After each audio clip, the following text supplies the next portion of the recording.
Sejam muito bem-vindos ao mundo do turismo. O turismo fala sobre experiências, deslocamentos e ocupações.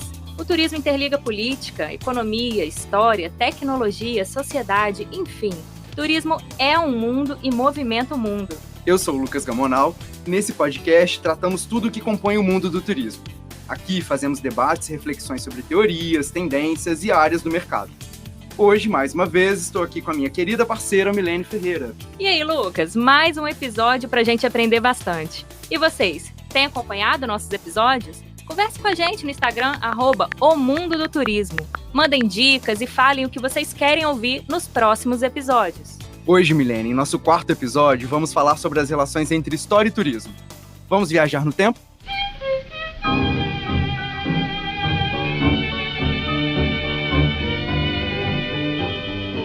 Para esse bate-papo incrível de hoje, vamos chamar nossas queridas convidadas. A primeira delas é a professora no curso de turismo da Universidade Federal do Estado do Rio de Janeiro, a Unirio, tendo uma vasta experiência na área de história, com ênfase em História do Brasil República, atuando principalmente nos temas turismo histórico-cultural e política.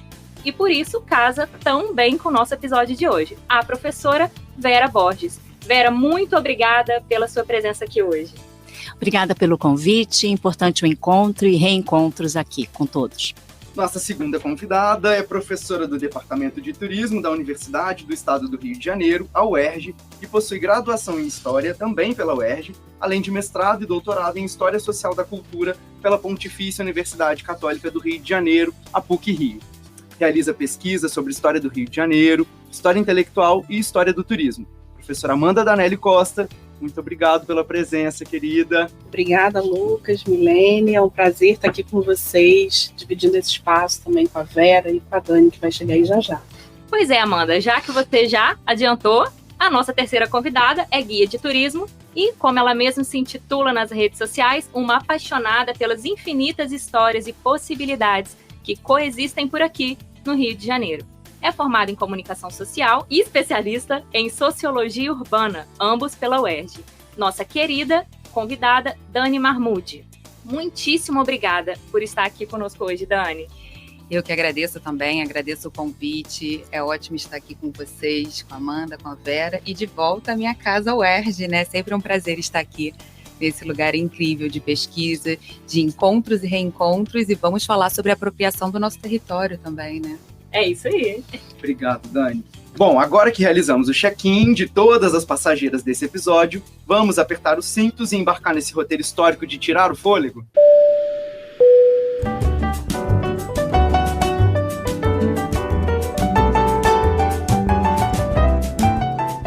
Bom, no período escolar, ao longo das aulas de história, aprendemos que estudamos essa matéria para que os erros cometidos anteriormente não venham a se repetir.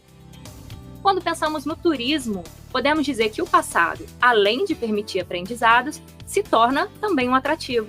As camadas dos períodos anteriores vão alicerçando e dando base para as narrativas do presente, seja uma história contada ou por meio de um patrimônio edificado. Quando a gente fala em história, uma palavra ecoa na nossa cabeça: a memória. A história da nossa infância, de um acontecimento marcante, tudo isso atravessa a nossa memória. Quando falamos em memória coletiva, então, falamos de um acontecimento que marca determinado grupo, mesmo que de formas diferentes. As cidades experienciam isso a todo momento, visto que o mesmo local pode ter representações e histórias completamente distintas de acordo com quem as viveu e as narrou, por exemplo. Pois é, e não há memória coletiva que não se desenvolva num quadro espacial, no nosso caso, em uma cidade. Se vocês fecharem os olhos agora e pensarem em uma memória qualquer, não há como ela ser formada sem um espaço físico, certo?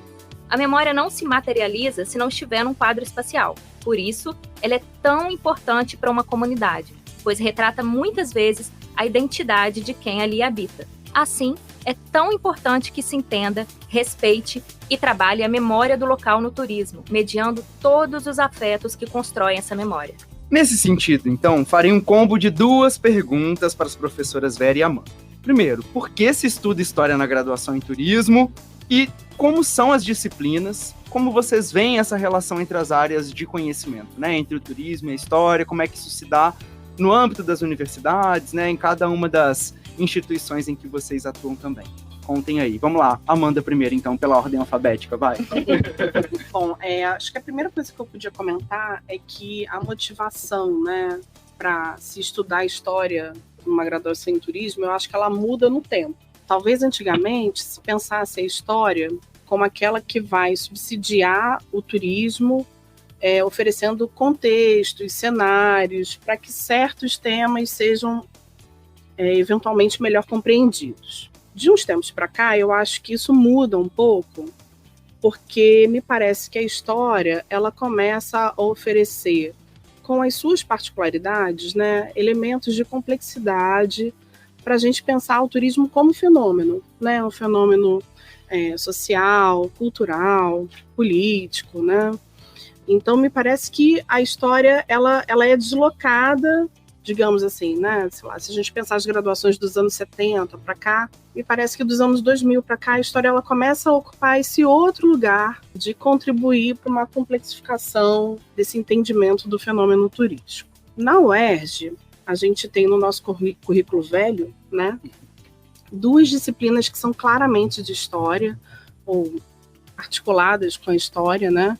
A primeira delas é Turismo, História e Sociedade, que no currículo novo se torna uma disciplina de História Contemporânea. E no currículo velho a gente tem também História do Rio de Janeiro, que é mantida no currículo novo, e a gente passa a ter também uma disciplina de História do Brasil. Então a gente tem essa dinâmica, né, de pensar história e turismo do século XIX para cá, de um modo geral. 19 e 20, quando a gente pensa mundo contemporâneo, em História do Brasil, especialmente século XX, né, pensando o Brasil republicano, e em História do Rio de Janeiro, que é a minha disciplina preferida, é a menina dos meus olhos, né, assim, é uma disciplina em que eu tento, né, pelo menos nas primeiras aulas, assim, no primeiro mês, ir para o momento de fundação da cidade, né, lá no século XVI ainda, e pensar como que essa cidade vem se formando da modernidade para cá, né, desses primeiros anos modernos para cá. Como é que eu vejo essa relação entre as áreas do conhecimento? Eu vejo com tensão, sabe?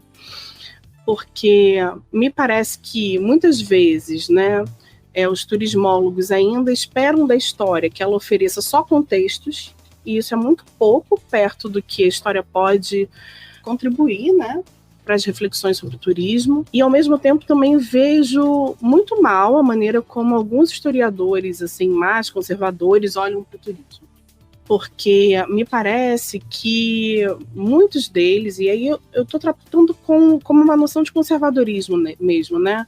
Muitos deles veem o turismo associado assim ao tempo do lazer, o tempo livre, o tempo de ócio. E o gozo desses tempos seria um gozo, sobretudo, de elite, né, de uma burguesia.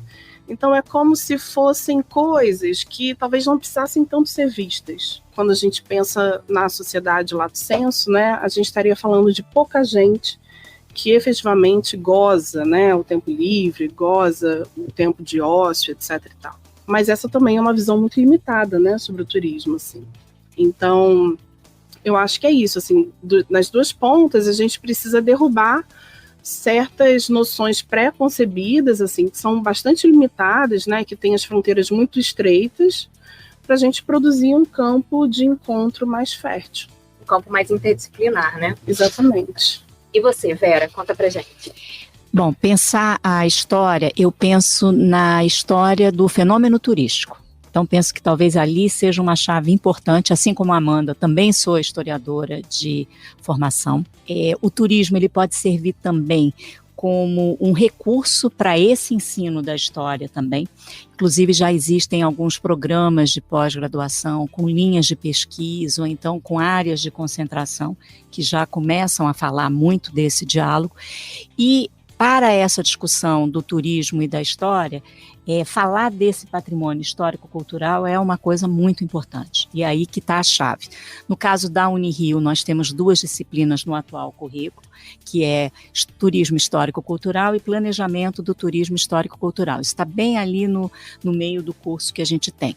A cidade do Rio de Janeiro acaba sendo um foco muito importante, não só por ser um dos maiores destinos turísticos que nós temos brasileiro, mas também pelo fato de ser o local onde a Unirio está situada. Então, a Amanda falou ainda agora lá do século XVI, então exatamente a fundação dessa cidade acontece ali, para depois, logo em seguida, a gente ter o deslocamento, né, para o Morro do Castelo, que depois virá a ser demolido, né. Essas relações, como a Amanda bem colocou, não são relações confortáveis, existe uma enorme desconfiança. Na pergunta de vocês, em algum momento vocês falaram a respeito da memória, assim como história e memória não convivem bem e não são sinônimos, turismo e história também não convivem. E por isso, ter esse episódio significa muito, porque existem algumas iniciativas das quais eu e a Amanda, né, fazemos parte, que são importantes para que a gente possa estabelecer pontes mais seguras e que sejam produtivas para os dois lados. Ô Vera, e aproveitando o gancho, aproveitando essas pontes e essas iniciativas, né, que são tão importantes para dialogar com turismo e história, em agosto desse ano, conjuntamente com a professora Valéria Guimarães, da UF, vocês organizaram um dossiê na revista Transversos, né, com base nos estudos de vocês, e nesses trabalhos publicados, o que a gente pode falar sobre uma história do turismo no Brasil? Pensando nesse dossiê? Bom, eu vou passar primeiro para a Amanda, depois porque afinal esse filho foi, né, uma ideia, acompanhei muito junto com a professora Valéria Guimarães, mas claro, pelo fato dela ser uma professora da UERJ, então acho que ninguém melhor do que ela para falar desse, e eu complemento a seguir. Esses esforços, né, de aproximação entre história e turismo, assim, eu julgo ainda muito incipientes. A Valéria Guimarães, ela tem um papel de protagonismo, né, aqui no Rio de Janeiro, nessa frente, e é muito bom ter a parceria dela, mas ele é incipiente por isso, né, porque não dá para dizer que é um momento consolidado, né, desses encontros. Então, existem esforços que são em diferentes sentidos. A Valéria coordena um grupo de pesquisa, existem esforços na realização de eventos vários, né, às vezes nos eventos grandes, apresentar simpósios temáticos, né? A gente tem feito esses esforços, né, nessas duas grandes associações que fazem os dois grandes eventos, tanto de história quanto de turismo, né, no Brasil. E os dossiês, né, são um braço desses esforços de promoção dos encontros. A gente não é o primeiro dossiê, né, de história e turismo, houve outros. Recentemente a gente estava junto também num dossiê lá na Rosa dos Ventos, mas esse é cria da casa, né, daqui da UERJ. A Transversos é uma revista da UERJ, né, e aí a gente conseguiu emplacar um dossiê numa revista de história.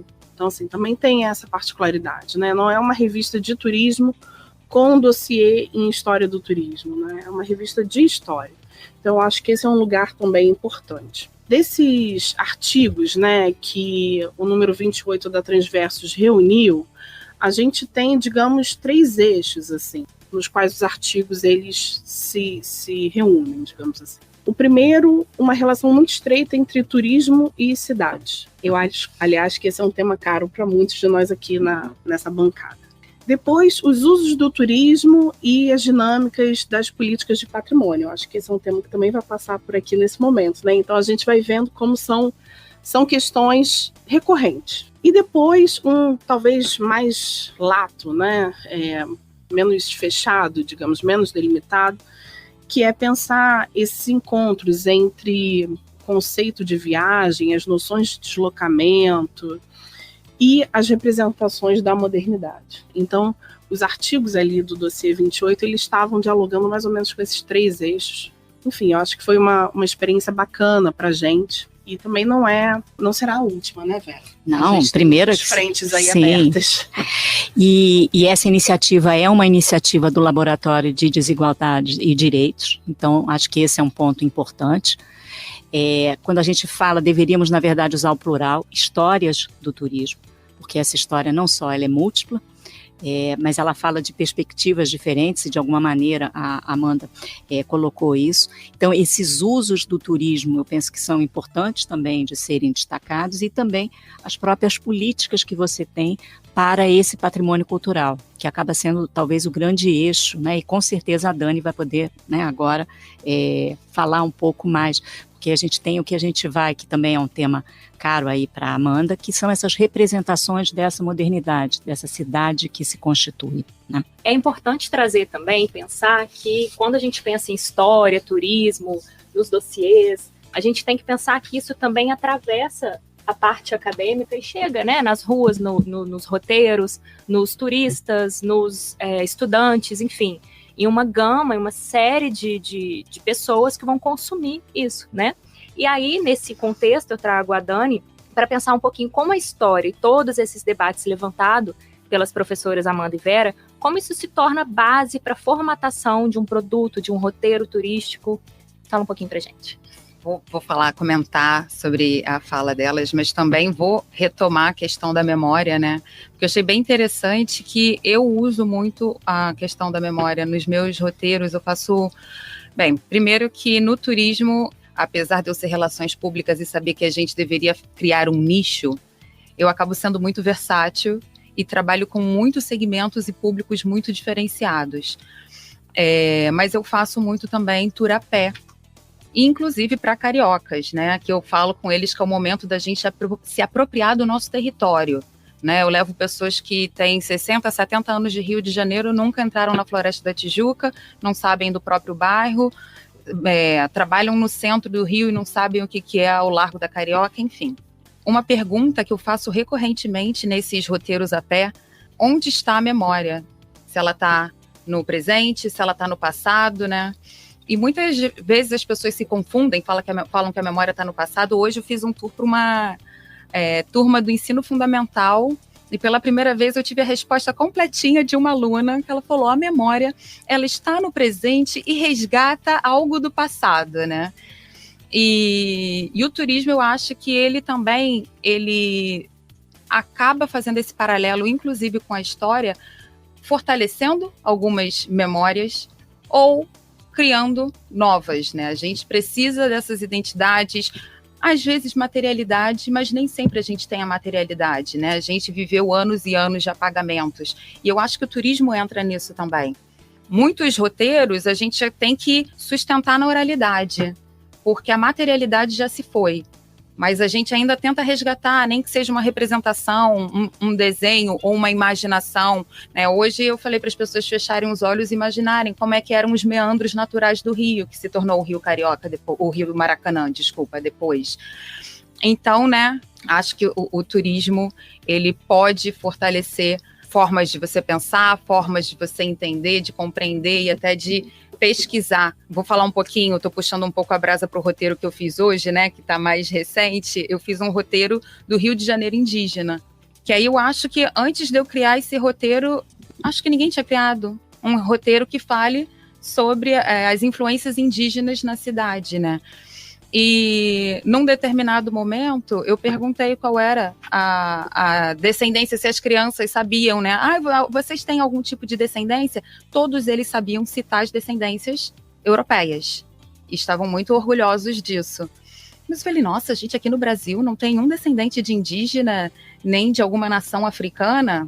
Ficou como dever de casa, né? Eles entenderam que essa pesquisa também precisa ser feita e isso também é parte da nossa história, né? Então, tem sim como a gente, com o turismo, nesse momento, que é um momento, às vezes, do ócio, do lazer, que é um momento mais propício para o afeto. Eu já trabalhei em banco, num lugar que eu recebi as pessoas que estavam recém-demitidas. Era um momento de dor, era um momento, assim, duro. Quando você lida com pessoas, seja de férias, seja querendo fazer um passeio na própria cidade ou até um turismo pedagógico, é um momento de diversão, é um momento que as pessoas estão abertas para o afeto e abertas para receber mais informações e trocas, né? Então, eu acredito muito na potência e na importância. Aí eu tenho que trocar mais ideia ali com a Amanda, quando ela falou da história como contexto, né? Até que ponto a história é só contexto e até que ponto ela se complexifica. Até para saber se eu estou fazendo direitinho ou não. Mas o que eu faço, eu sou uma pessoa muito curiosa. E eu, com comunicação, quando era relações públicas, de que eu tive que apresentar um evento, né, pela primeira vez, 5.000 pessoas, eu pensava, o que eu não gosto e o que eu gosto? Eu não gosto de uma pessoa falando que nem uma máquina, coisas que a gente não entende. O que eu gosto? De pessoa falando algo inteligível e olhando para mim. E foi isso que eu tentei fazer e funcionou. E é isso que eu levo para o turismo também. Então, eu quero saber daquela cidade, por que as pessoas agem daquela maneira, por que elas comem assim, por que elas se vestem assim, por que elas andam. E tudo isso tem a ver com história. Inclusive os preconceitos, né? Então, isso é uma coisa também que quando a gente faz um tour, principalmente étnico, eu gosto sempre de jogar com o presente. Por que isso acontece? É consequência de quê? O que a gente aconteceu lá atrás, o que está impactando e o que a gente tem que fazer para mudar a direção, né, do futuro. Então, tem muitos encontros, né? Com certeza. E pegando esse gancho no que a Dani estava falando sobre materialidades, né, não necessariamente esse patrimônio edificado, tradicional, é o único atrativo turístico, quando a gente faz essa relação com o patrimônio, né, tão aclamado quando a gente constrói essas relações. E aí, Amanda, eu queria que você contasse um pouquinho pra gente sobre a sua pesquisa sobre os botequins do Rio de Janeiro, né, como eles atravessam o turismo, como eles, enfim, se caracterizam como um atrativo também da cidade. O Lucas é mineiro, né? Ele vai fazer justamente uma pergunta sobre bar, né? Tudo faz todo sentido. Essa é uma pesquisa muito gostosa de ser feita, né? Antes de qualquer coisa. Mas então, a história dessa pesquisa é um pouco essa, assim. No final de 2011, rolou um seminário internacional do bar tradicional, que aconteceu na Estudantina, e aí o objetivo desse seminário, né, um dos objetivos desse seminário era lançar um cadastro de bens culturais, e dentro desse cadastro, os bares, alguns bares do Rio de Janeiro, né, eles entrariam ali nesse cadastro como bem cultural da cidade. E aí existe todo um argumento que aparece nesse seminário, né, atrelando os bares, né, tradicionais há uma duração no tempo, né, então tem essa chave da tradição pela duração, né, pela antiguidade, mas também tem um entendimento assim, do bar importante naquela região, né, naquele bairro, tem um entendimento do bar carioca, né, como um fazer tipicamente carioca, assim, então assim, a maneira como a gente vai no botequim, como a gente vai no bar, né, ou como a gente usa esses espaços, é um jeito muito carioca, né? E aí, então, acessar esses bares, para quem não é do Rio, né, permite, de alguma maneira, acessar essa cultura urbana do Rio de Janeiro, né? E aí essas chaves vão aparecendo ali, evidentemente, a chave do turismo também aparece, logo de cara, porque uma vez que se cria o cadastro, né, se eleva um grupo, se seleciona um grupo, né, dentre tantos, se eleva esse pequeno grupo, né, ao título de bem cultural, assim, você já cola ali, né, você já estampa um valor que antes aquilo ali não tinha, né, ou pelo menos não tinha expresso daquele modo. E esse valor, ele também passa a ser explorado, né, turisticamente, digamos assim. O que aconteceu é que a prefeitura, ela fez o seminário, fez o cadastro, lançou lá um cadastro com 12 bares inicialmente, e aí depois ela convocou a pesquisa para fundamentar o cadastro.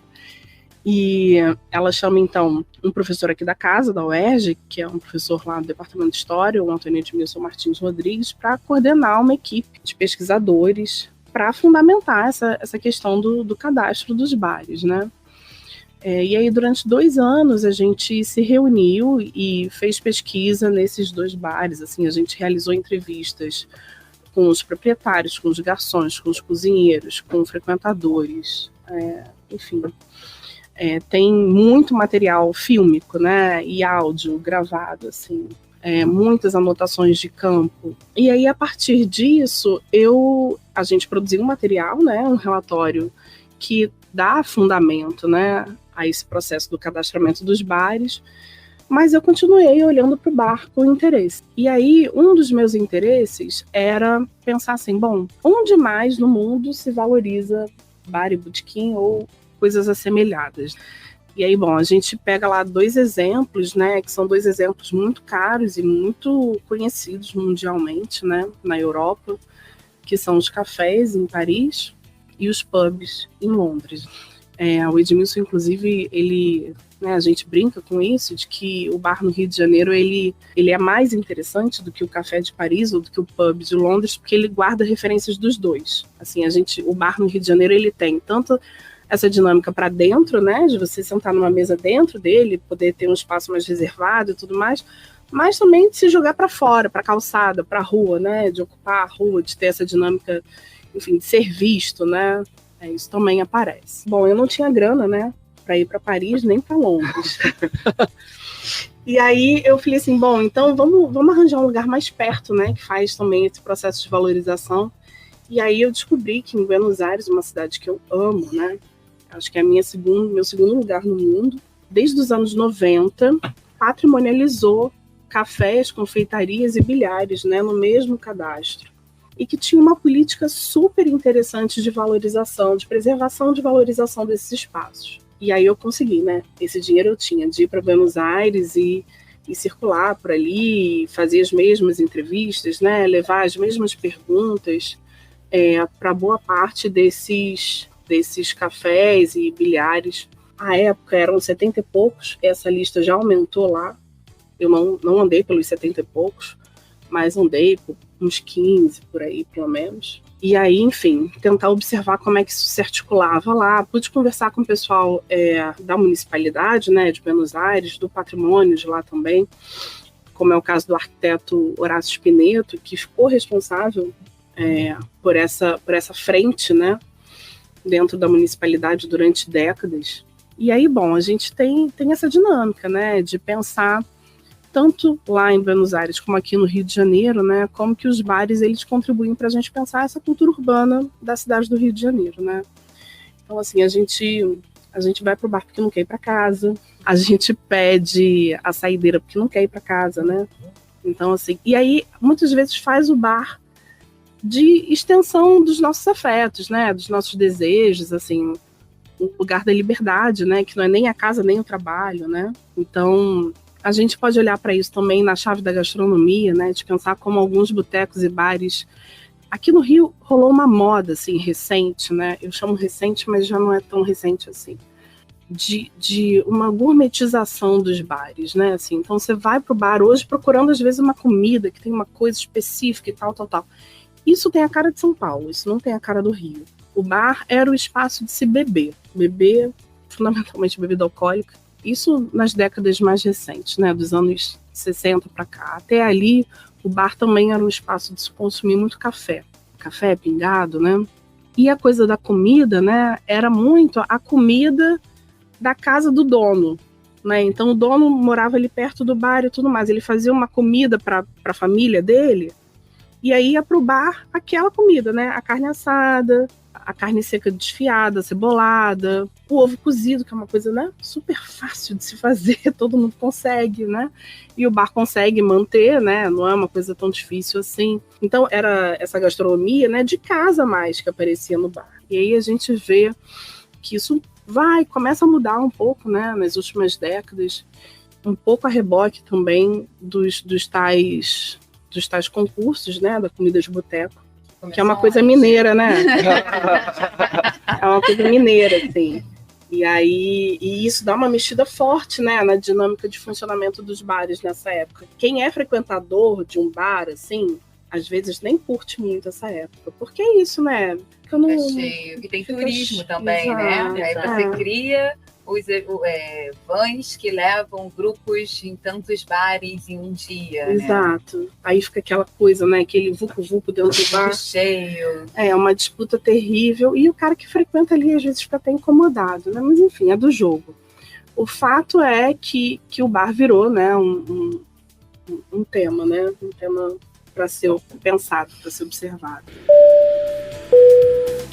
Muito bom. E o Rio de Janeiro, né, eu sempre, em outro episódio eu falei que o que diferencia o Rio de Janeiro realmente são os cariocas, eu acho que tem todo um jeito de se levar e de consumir e de fazer, como os bares cariocas, por exemplo, né? E aí, pensando também, né, aqui no Rio de Janeiro, eu queria perguntar para a Vera e também para a Dani, né, para complementar, enfim, falar um pouquinho sobre essa região, porque, de uma forma geral, muitas porções territoriais, elas são invisibilizadas quando a gente pensa em uma narrativa hegemônica do local, né?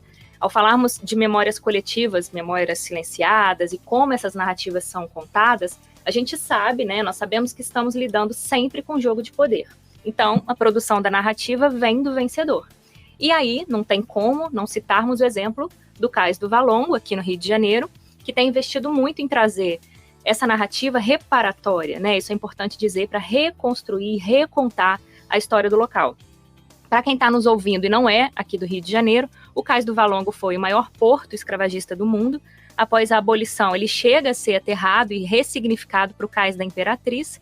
Esse debate volta, então, depois de muitos anos, em 2011, durante as obras do Porto Maravilha, e durante as escavações foram encontrados milhares de objetos, como parte de calçados, botões feitos com ossos, colares, amuletos, anéis, pulseiras, jogos de búzios, né? Nós tivemos um caso com 16 peças, né? Um jogo inteiro de búzios, enfim, várias peças utilizadas em rituais religiosos. Então, após sugestão das organizações do movimento negro, dos movimentos negros, no ano seguinte, a prefeitura transforma esse espaço em um monumento preservado e aberto à visitação pública, e hoje ainda está em debate o novo museu que vai receber todos os objetos encontrados, né?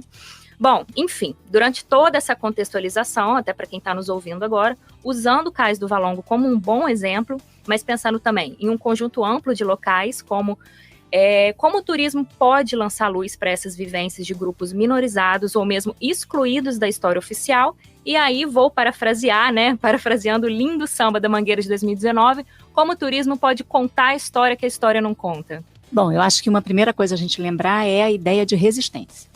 Então, falar ali do Cais do Valongo e falar do circuito da Pequena África, da qual ele faz parte, é falar de resistência.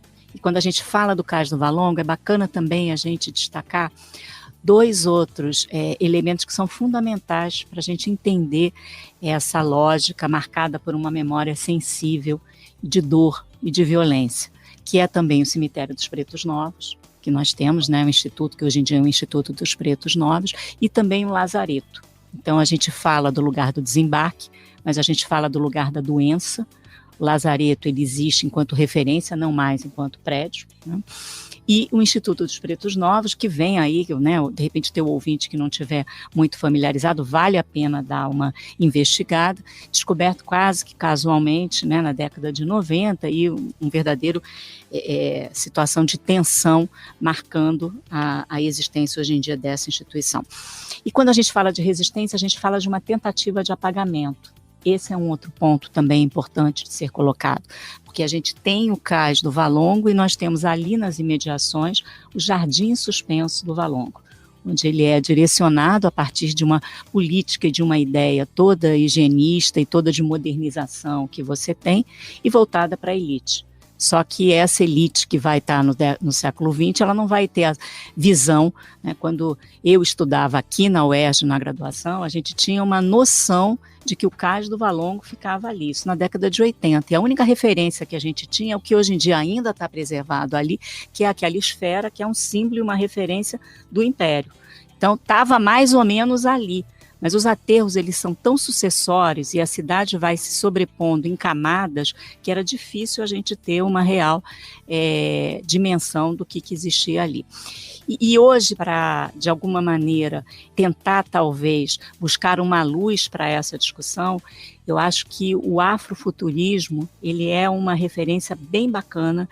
E hoje muitos estudos estão sendo feitos. A Amanda ainda agora, no primeiro momento, comentou a respeito da ANPU, que é a Associação Nacional de História, e existiam mini cursos ali que trazem muito dessa discussão. Existe um provérbio africano que ganhou muito espaço na mídia, né, trazido muito pela Ana Maria Gonçalves, né, com defeito de cor, que é a ideia do Exu matou o pássaro ontem com a pedra que ele jogou hoje, né? Então, a ideia de você procurar reorganizar esse olhar do passado. E acho que essa afrocentralidade talvez seja algo que pode enriquecer esse protagonismo, não só devido, né, mas tão necessário aí para os nossos estudos. Quando a gente pensa em ressignificação, a gente tirar esses estereótipos, né? A gente estava, em dado momento, o nosso ex-prefeito Marcelo Crivella chegou a pensar em chamar ali como Museu da Escravidão, né? Então, ao invés de pensar em ressignificar essas trajetórias com empoderamento preto, né, e estigmatizar mais uma vez aquele local, né? Isso é muito importante, né, Dani? Falando em locais e atores invisibilizados, a gente tem muitos, né? Hoje a gente já fala bastante do Circuito da Herança Africana, que eu faço também. Eu sou uma das guias do Instituto dos Pretos Novos.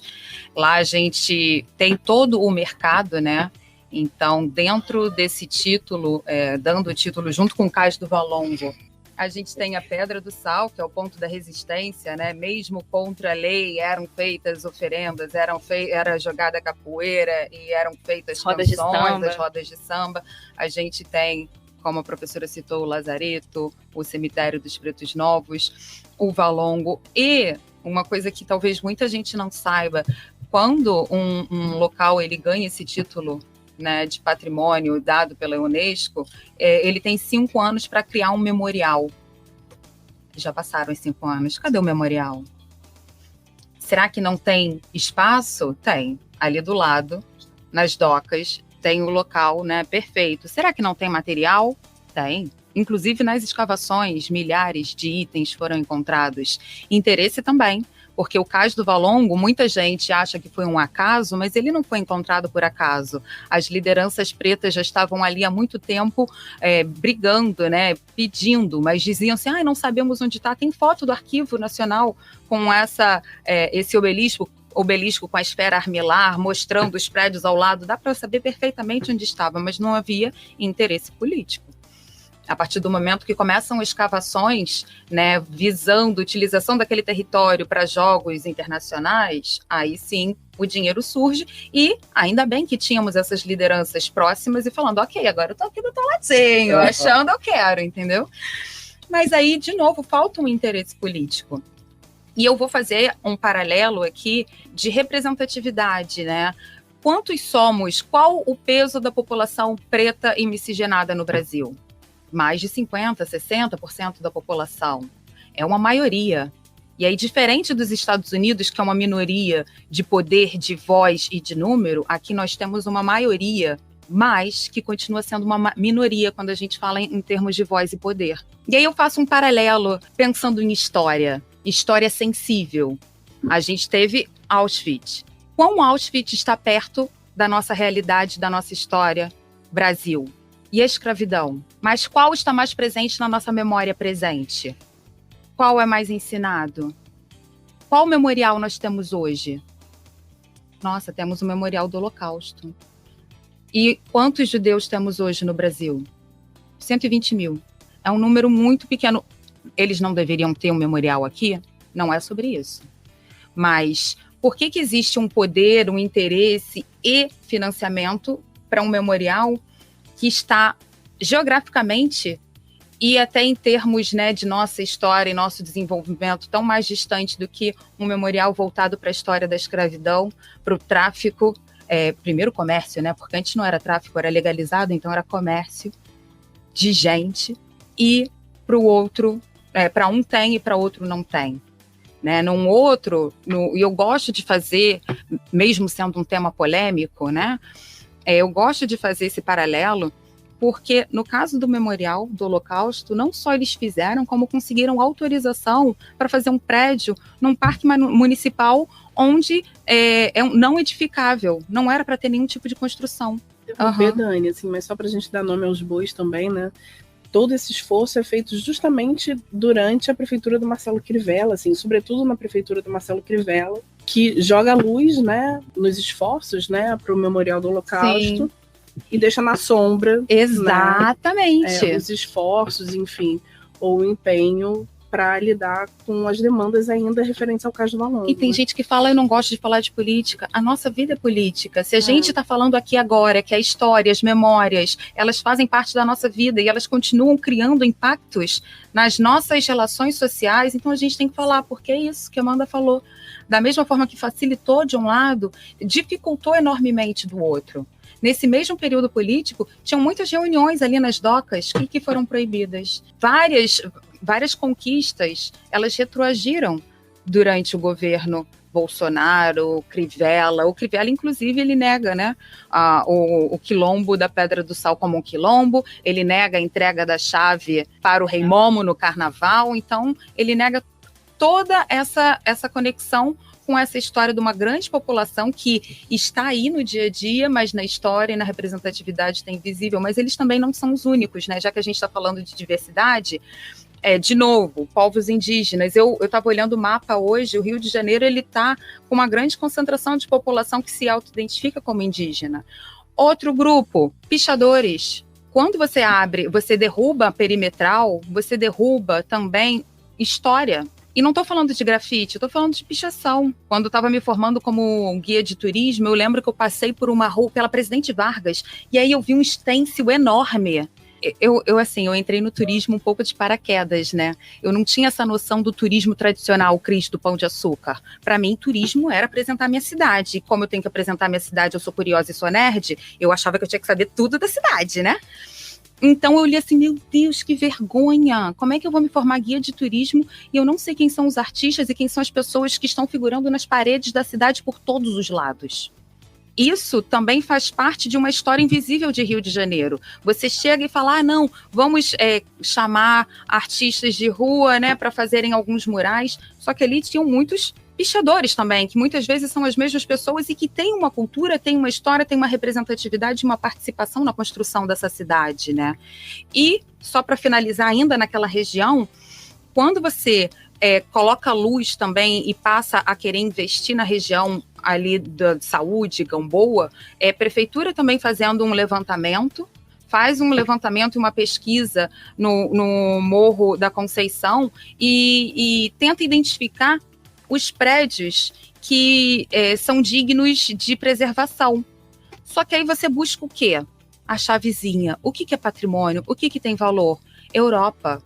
Então, um ponto, né, para buscar essas outras formas de você contar história e mostrar a cidade, principalmente com turismo, é esquecendo referência à Europa, é olhando para o nosso lado, olhando para as pessoas, olhando para o nosso dia a dia. Então, eles vão lá e olham simplesmente as casas que remontam a um passado europeu, português, mas e as casas de Zumbu e os lugares que receberam esses povos recém-libertos para construir a partir daí sua moradia. E aí a gente faz um paralelo com Nova York, que tem um museu que se chama The Tenement Museum. Eles pegam o que era como se fosse assim, a gente poderia pegar um prédio que era conhecido antigamente como Cabeça de Porco, né? E eles fazem lá com cortiço. A gente tem um livro, né? Cortiço. Por que não entrar como parte da história, a maneira como as pessoas vivem? Eu acho que falta, inclusive, até para uma consciência de classe e entendimento de muita coisa que acontece, a gente entendeu como o outro vive, e esse outro é uma grande parte da nossa população, né? Então... Ô Dani, só aproveitando e complementando o que você disse, pensando nessa preservação física também, né? A gente teve um caso recente, acho que não tem como falar, me veio na cabeça agora, do que aconteceu esse final de semana no Arco dos Teles, com aquele prédio desabando, né? E para a região central, o Arco dos Teles, quer dizer, para o Rio de Janeiro como todo, o Arco dos Teles tem uma representação histórica muito importante, com histórias, inclusive da bruxa, né? Bárbara dos Prazeres. A Bárbara dos Prazeres. Então, quer dizer, tem uma importância histórica muito grande ali. Eu acho que vai um pouco, talvez, não sei se você faz roteiros ali, mas se puder comentar um pouco sobre. Ali naquela região, eu não vi qual foi o prédio que caiu, mas da Gafieira, né? Foi o último prédio, assim, bem na... Enfim, mas é porque foi muito recente, acho que vale colocar. Ali, inclusive, tem muitos que são só fachada, né? Os prédios já não tem mais. A arquitetura do Rio é uma coisa que eu falo que é o estilo brasileiro. É uma coisa muito única. Eu adoro apontar para os meus turistas também ali o Convento do Carmo, que a parte de fora está preservada, mas onde tinha o jardim interno subiu um prédio moderno. Né? É único. Olha o estilo, né? E É isso, não adianta você também, né? Tem a questão da... Eu acho que as professoras vão falar até melhor do que eu sobre isso, quando a gente tem patrimônios que são preservados, que são tombados, mas você não tem um aporte financeiro para manutenção, né? Então, uma solução que tem sido proposta é da utilização dos espaços, né, para fins comerciais públicos, para que se tenha acesso, mas que consiga se manter também os espaços, né? Porque você só dizer que está tombado... Eu já ouvi caminhando pelas ruas ali da Gamboa, o pessoal, ai, não vejo a hora da minha casa cair. Porque ele não pode modificar, e, gente, é muito caro. Se para gente que tem dinheiro você manter, porque você tem que manter o estilo, a materialidade e tem que contratar mão de obra especializada, sabe? É muito difícil. Então, acaba sendo, né, uma coisa meio inócua, é difícil. Se você não tiver ou um apoio, um aporte financeiro dedicado para aquilo, eu sei que, inclusive, em Minas Gerais, eles têm parte da verba que é dedicada para a preservação dos patrimônios históricos, né? E aí entra também essas casas, essas fachadas tombadas aqui. Eu realmente teria que pesquisar, eu acredito que não tem, e que fique exclusivamente a cargo do proprietário, que às vezes abandona a própria sorte ou azar, né? Mesmo quando a gente fala de órgão público para órgão público, né? Por exemplo, é o caso do Pedro II ali no centro, né? Do Colégio Pedro II, sim, no centro da cidade. Mesmo sendo uma instituição federal, né? Dialogando com outra instituição federal, que é o IPHAN, uhum, dá dificuldade, né? Não dá match. É complicado, a gente não pegou fogo no Museu Nacional. Sim. Bom, eu acho que nesse papo todo, se eu puder sintetizar em palavras-chave, a gente está falando de decolonizar, né, de afroturismo, resistência, grupos que são subrepresentados, né? Acho que melhor do que falar em minorias, a gente está falando de pessoas que são subrepresentadas, né, na nossa sociedade.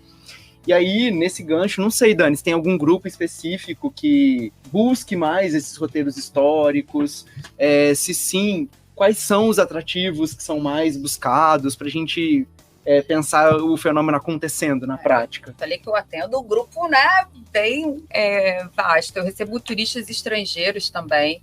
Quando a gente está falando de estrangeiro, o que eu percebo, os franceses, eles são muito interessados em história. A tendência é mais para um europeu, tem mais um interesse histórico. Mas eu tenho recebido muito brasileiro, né? E aí tem algumas questões.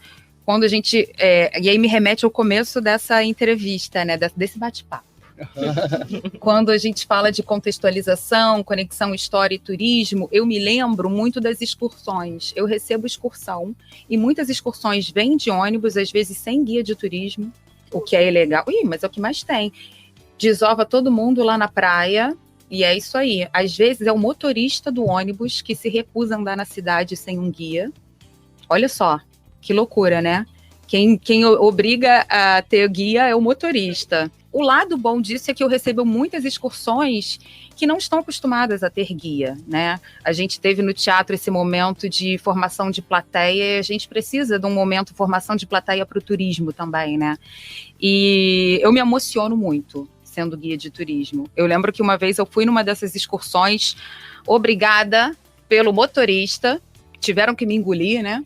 E aí eu falo, conto, explico, falo de tudo, né? É muito engraçado que as pessoas, enfim. E aí uma senhora no final desse tour, era de Berlândia, olha, ela virou e falou assim: Dani, essa é a 24ª vez que eu venho ao Rio de Janeiro e é a primeira vez que eu tô sentindo que eu conheço a cidade. Então as pessoas, elas não sabem o que é viajar de uma forma guiada e conhecer uma cidade. Eu tenho ouvido isso diversas vezes, principalmente nessas excursões nacionais. As pessoas, elas recebi um áudio, né, de uma senhora que chegou em casa, chegamos bem, olha, ela chamou de palestra.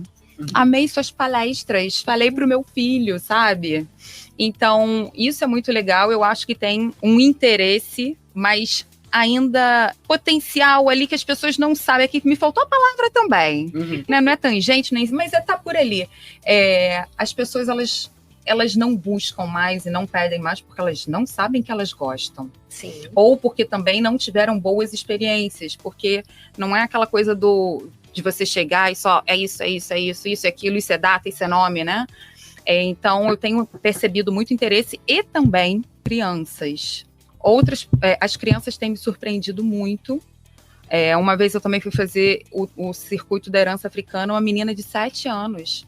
Foi a primeira vez que olhou o cais ali do Mestre Valentim, né, da Praça 15, e quando a gente estava caminhando, chegando perto do cais do Valongo, ela, professora, porque tia, professora, criança é assim, né? Sim.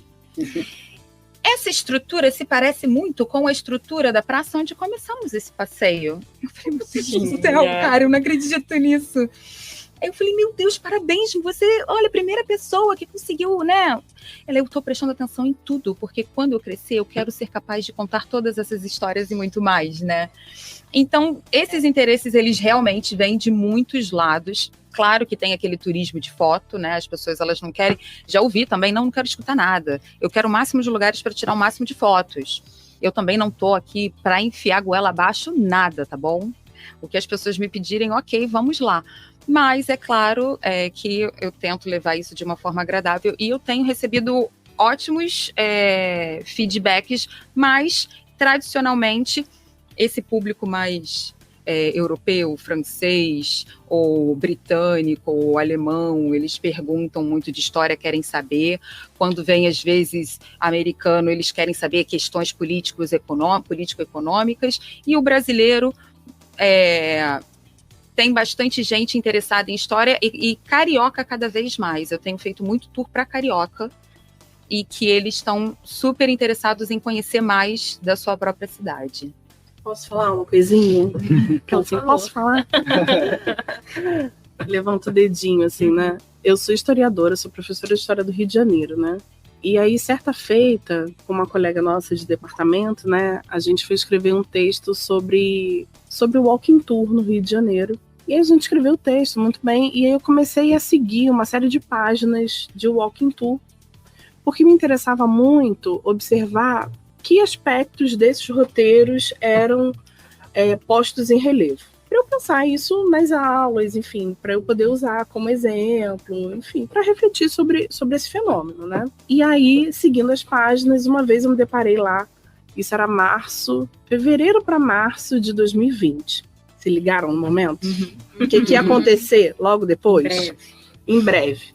E a gente não sabia, né? Quer dizer, sabia sim, né? A gente sabia, mas a gente pensava assim, será que vai ser? Não vai chegar. Bom, fevereiro para março de 2020, eu seguindo lá as páginas, eu vi um roteiro para falar dessa cidade do Rio de Janeiro a partir das mulheres, né? Pensando o 8 de março. E era guiado pela Dani. Eu reconheci agora você falando. Eu falei assim, eu conheço esse negócio. E aí eu falei assim, não, tem que ir, porque a questão do gênero tava mexendo muito comigo, né? Continuou mexendo, mas enfim, ali tava muito quente ainda, né, pra mim.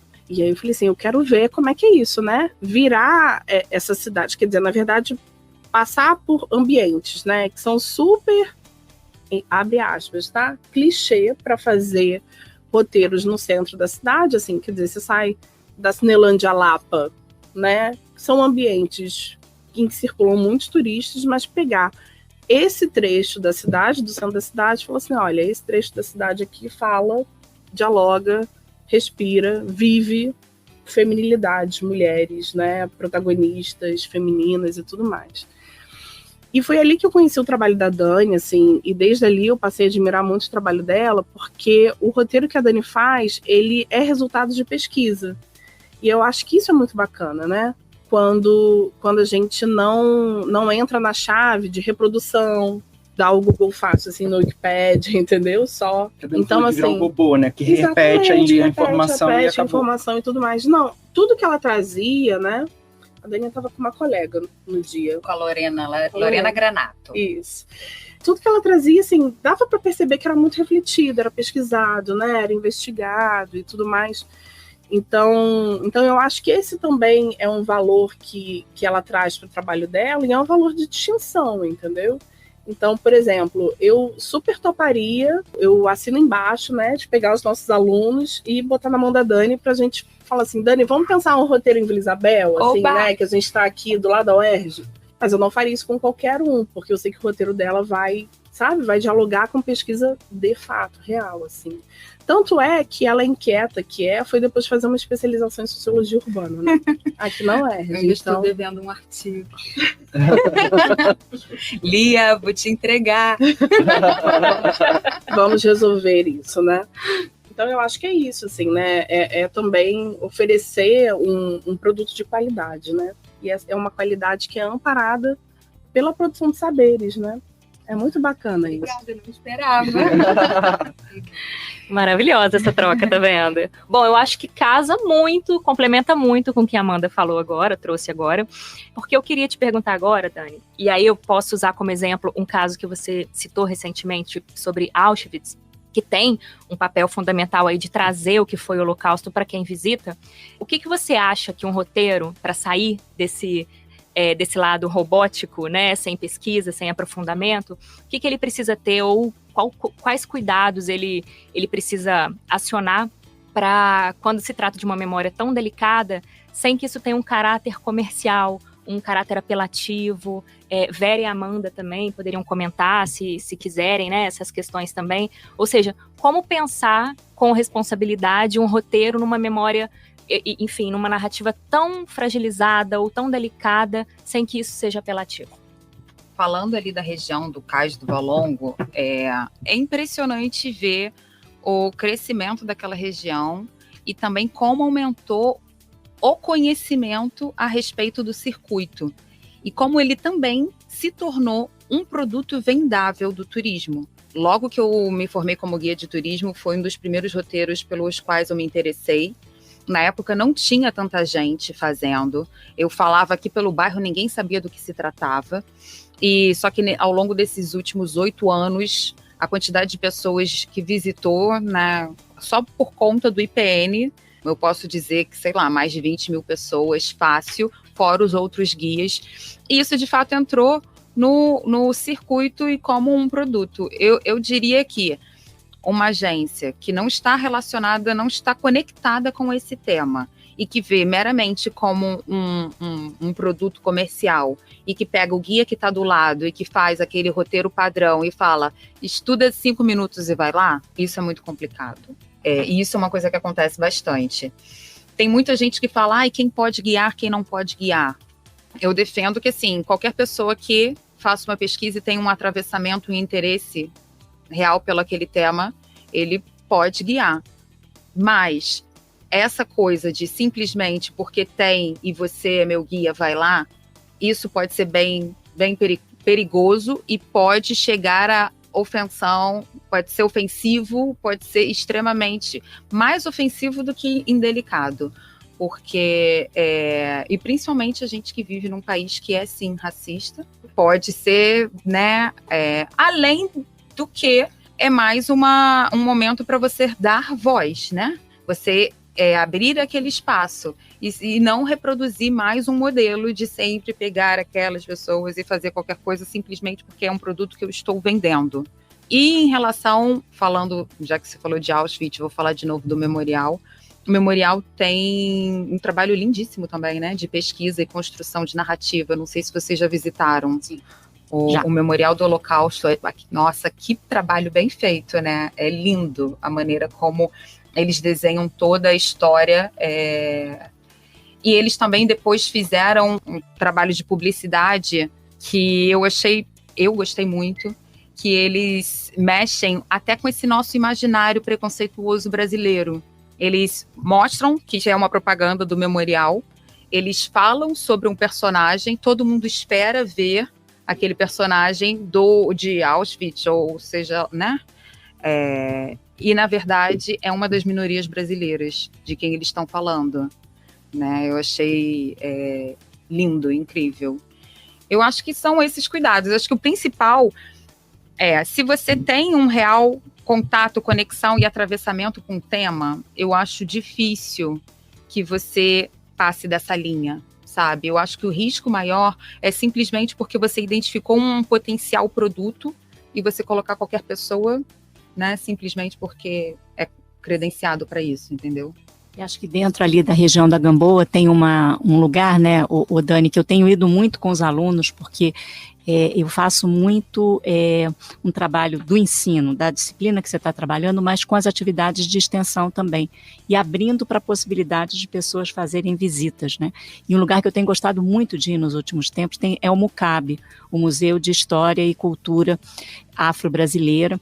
E ele tem um valor não só por ser um museu de território, mas também pelo fato do patrimônio arquitetônico que você tem, porque ele funciona onde é uma das escolas do período imperial que você tem, né? Então, e ele mantém, inclusive, que eu acho muito bacana, a referência do Centro Cultural José Bonifácio, que durante muito tempo foi difícil você dar um verdadeiro sentido para aquele espaço. Então, ele funcionou como um centro cultural, tinha uma biblioteca, mas a escola deixou de funcionar ali, e as referências que você tem, né? Então, a gente brinca, às vezes, lá quando eu entro com os alunos, que eles têm as entradas da parte das meninas e dos meninos, e aí eu brinco com eles, falo, gente, a gente entra menina e sai menino aqui, entendeu? Porque, né? E o quanto você tem feiras acontecendo e espaços tá ali, vivo, né? Então, e aquilo o tempo inteiro, quando você vai, às vezes as pessoas têm as pequenas produtoras, que são as mulheres pretas, empoderadas, sempre com as suas araras ali, os seus espaços, às vezes os quitutes que acontecem, jongo que acontece ali, e sempre fazem a divulgação, e sempre batendo assim nas suas costas e dizendo assim, venham aqui, né? Porque a gente precisa ocupar e reocupar. E hoje em dia eles estão com um problema lá de um vazamento que teve, eles têm aquela escada maravilhosa de madeira, quem não conhece, eu digo, vá, e fica assim a 300 metros do Instituto dos Pretos Novos, né? E não necessariamente essas instituições, porque a gente não tem essa tradição, elas dialogam entre si, é quase como se elas não se reconhecessem, não porque elas têm algum problema entre si, mas elas talvez não pudessem ter essa articulação.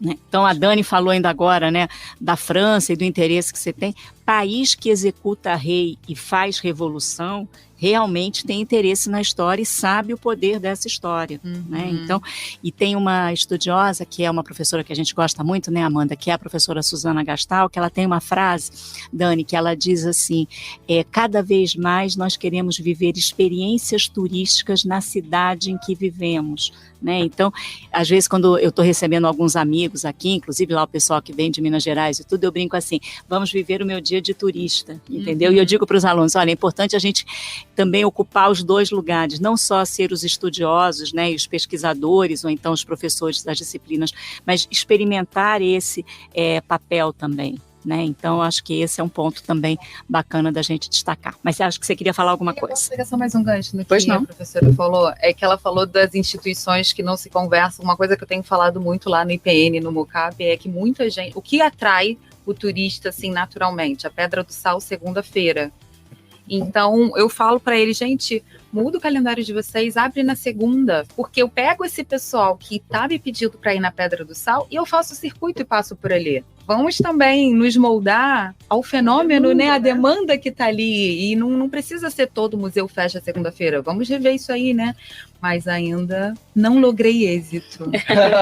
Mas é importante o falar. Sim. Independente do resultado vir ou não, porque em algum momento ele vai ser ouvido, ele vai ser... Uma coisa que eu gostaria muito de fazer, ali você tem no carnaval a tradição de muitos blocos que aquelas ladeiras que você tem, né? E o pessoal fica muito, sei lá, eu vou ficar muito lá no Bola Preta e tudo. Ok, tem isso, mas existe uma coisa mais genuína e talvez que é bacana também de ser experimentado. E mesmo como né, apesar de não ser carioca de nascimento, mas morar aqui há muito tempo, me sentir, né, o meu pertencimento é carioca, eu nunca tive a oportunidade de fazer. Então, eu acho que esse também seria uma coisa. E é curioso, porque a todo momento que você fala desses espaços, você tem que dar referências. Então, assim, na volta...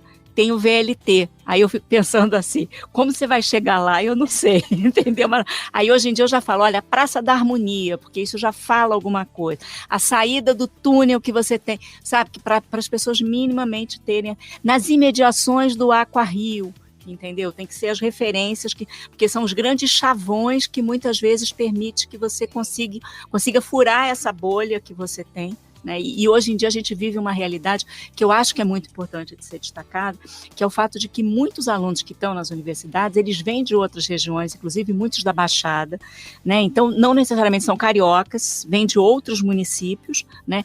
E não conhecem essa cidade, não têm noção do que é, e você às vezes tem falando coisas mais elementares, né, do centro que você imagina, né, que as pessoas, e tem uma referência ali também, Dani, não sei se você concorda, que para mim acabou sendo um grande dinamizador e um polo ali, que acabou sendo o Museu de Arte do Rio, porque ele permite esse primeiro diálogo que você tem, inclusive eu me lembro de estar lá com a Valéria Guimarães no lançamento do aplicativo Passados Presentes, que você teve, que vem de um financiamento grande, juntando duas universidades, a UF e a própria Unirio também, lá o Departamento de História, com a professora Keila Grimberg, que é uma referência também dentro dessa parte, e ali você tinha o primeiro guiamento que eu fiz da região, quando ele inaugurou, isso é 2014, 2015, por aí, então tem mais ou menos esses 8 anos ali, eu me lembro de os guiamentos, o ponto de encontro ser ali. Muitos ainda são. Né? Então, eu acho que acaba sendo uma referência. Ele se diz Museu de Arte do Rio, mas na verdade eu diria que ele é muito mais um museu de cultura do Rio do que de arte. É o mais carioca dos museus, Sim. né, que eles falam.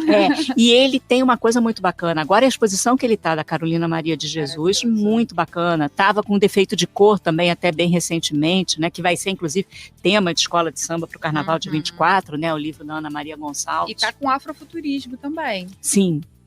Né? Que acho que é bacana, tanto o afrofuturismo quanto o afroturismo também, né? Então, as duas coisas, né, para a gente fazer essa diferenciação, porque quando a gente está falando muito turismo, aí pensa que, sim, né, acho que os dois, né, também são duas. Eu queria fazer um comentário também, que assim, já que a gente está falando o tempo inteiro do Valongo, né, eu queria indicar um livro. Eu sei que vocês gostam de indicação de livro, eu vou indicar um livro nesse momento, né, que é da Roberta Sampaio, chama A Utopia da Pequena África. E aí, eu a partir desse livro que vou pensar esse comentário, né, que é assim, para a Unesco reconhecer aquele espaço, né, como patrimônio da humanidade, né, de alguma maneira, a argumentação, né, para sustentar como patrimônio da humanidade, dialogou com essas duas referências, uma que já foi citada várias vezes, né, que é Auschwitz, e a outra foi a prisão onde ficou o Nelson Mandela, né, Robben Island. As duas, né, dialogando com essa noção de sítios de memória sensível, que é o enquadramento aqui, o caso do Valongo também acaba se encaixando ali na Unesco, assim. Agora, eu queria comentar um outro detalhe aqui, né? Porque na pergunta vocês falam assim, como pensar esses patrimônios fora da chave de um caráter apelativo ou comercial. Aí eu acho que tem uma questão, que é uma questão que a gente precisa olhar com muito carinho, e aí eu vou falar dela também por conta dos bares, que é o seguinte, assim, né? Nesse mundo neoliberal, boa parte da força para que o caso do Valongo, né, chegue a patrimônio da humanidade, né, deriva justamente do fato de que ele, quando nasce, já nasce comercializável. Ele já nasce para ser um produto. Então, assim, isso não vem necessariamente depois, ou a reboque, ou o uso acaba sendo esse. Não. Nesse mundo neoliberal, esse patrimônio, de alguma maneira, ele já vem vinculado a uma noção de que ele precisa ser comercializável. E não só o caso do Valongo como produto, mas a cidade como um todo. Assim, a gente está aqui falando, né, desse momento e tudo mais, e deixando, sei lá, a gente não falou em cidade olímpica, né? A gente não falou que essa cidade estava passando por uma série de reformas para receber os Jogos Olímpicos, e que essa lógica neoliberal da cidade de mercadoria, né, da marca Rio, né, estavam ali. Então, assim, por trás, né? Por trás, pela frente, pelo meio. Exatamente.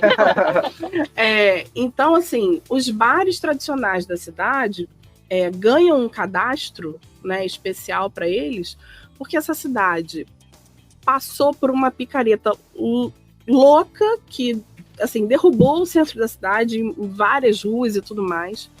A prefeitura sabia que isso ia afetar o comércio local, que isso ia afetar justamente esse comércio desses bares tradicionais que não se apoiam em filiais, etc., são bares de família, que eles podiam vir à falência.